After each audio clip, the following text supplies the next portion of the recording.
They told her the sky wasn't for her. They told her women belonged on the ground, their dreams safely tucked away. But Amelia Earhart looked up and saw not a ceiling, but a beginning. This is her story. The real story of the woman who refused to stay on the ground and dared to touch the sky. It all started with just 10 minutes. 10 minutes that would change history forever. The year is 1920. A young Amelia Earhart, then just a 23-year-old woman with an adventurous spirit, pays a pilot named Frank Hawks for a joyride at an airfield in Long Beach, California. As the open cockpit biplane lifts off the dusty ground, something inside her shifts. The world shrinks below, a patchwork quilt of fields and houses. And in that moment, floating between the earth and the endless blue, she knows. She just knows. As soon as we left the ground, she later wrote, I knew I had to fly. That 10-minute flight wasn't just a ride. It was a revelation. It was the moment Amelia Earhart found her true calling. From that day forward, her life had a singular, unwavering focus. She worked odd jobs: truck driver, photographer, stenographer, saving every penny. She didn't want a new dress or a fancy car. She wanted wings.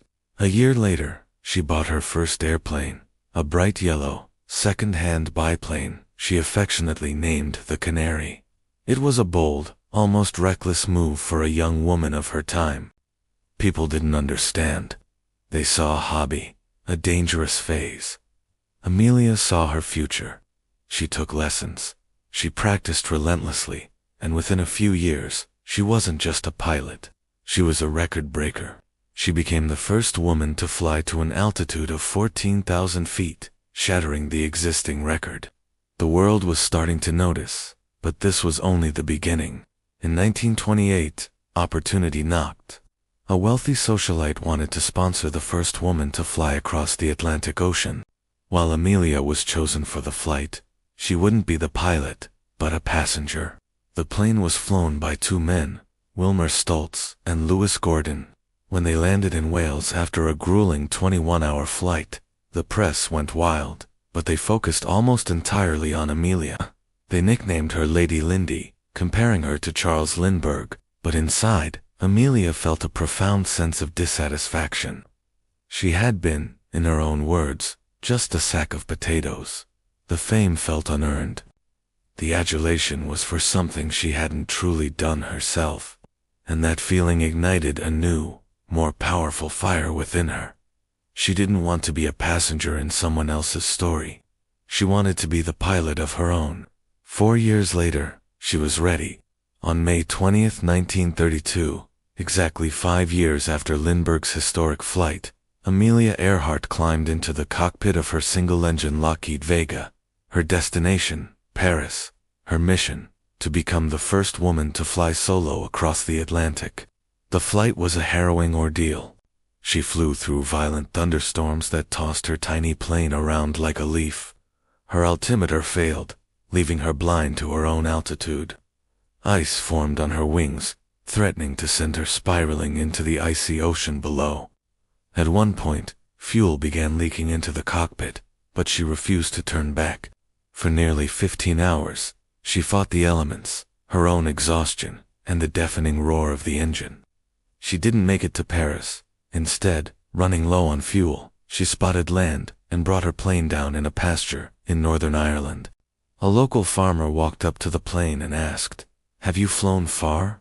Amelia, climbing out of the cockpit, simply smiled and replied, "From America." She had done it. She had conquered the Atlantic, alone. She was no longer Lady Lindy. She was Amelia Earhart, a legend in her own right. The solo Atlantic flight catapulted her to global superstardom, but Amelia was never one to rest on her laurels. The sky was an endless field of challenges, and she wanted to meet every single one. She became the first person to fly solo from Hawaii to California, a treacherous 2,400-mile stretch of open ocean that had claimed the lives of several pilots before her. She flew from Los Angeles to Mexico City, and then from Mexico City to New York. With each flight, she wasn't just breaking records, she was breaking barriers. She was proving, flight by flight, that courage, skill, and determination had no gender. She became a powerful voice for women's rights, encouraging women to pursue their own careers and their own dreams, no matter how unconventional. Then came the final, ultimate challenge. The one flight to rule them all, a circumnavigation of the globe. Her plan was to follow a grueling 29,000-mile route around the equator.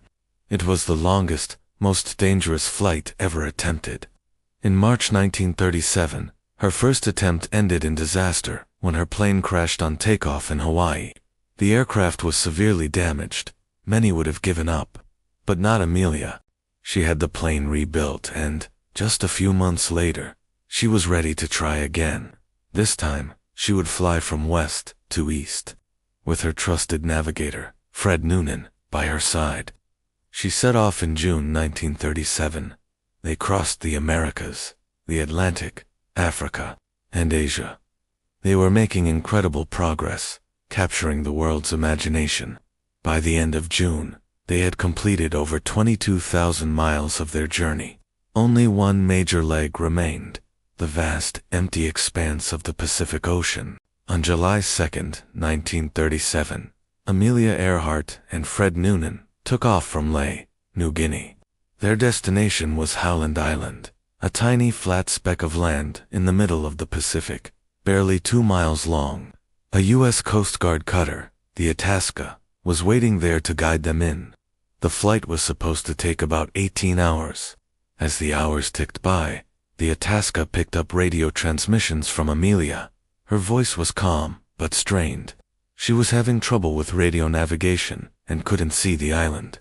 "We must be on you, but cannot see you," she reported. Gas is running low. Her transmissions grew more desperate. "We are flying at 1,000 feet. Then, another message. "We are running on line, north and south." And then, silence.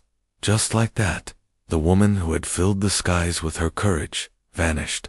The largest sea and air search in history was launched, but no trace of Amelia, Noonan, or their plane was ever found. The silence that followed her last transmission has echoed for decades, creating one of the greatest unsolved mysteries of the 20th century. What happened to Amelia Earhart? Did they run out of fuel and crash into the ocean? Did they manage to land on a deserted island? The theories are endless, but the truth remains lost to the vast Pacific. But Amelia's story doesn't end in mystery. It lives on in her incredible bravery. She lived a life that was completely, utterly unafraid. She once said something that has stayed with me. "The most difficult thing is the decision to act.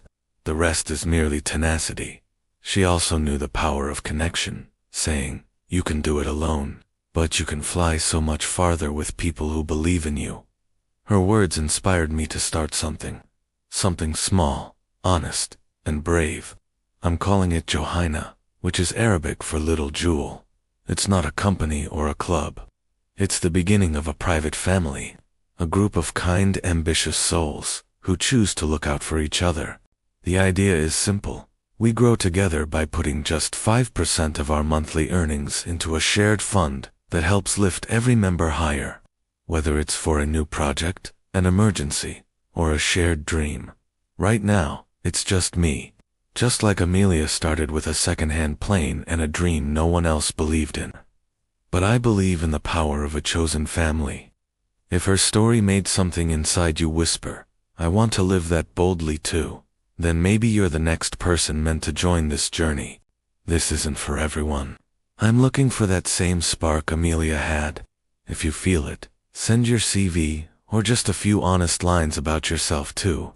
Start now, 1995 @gmail.com. I'll reply personally.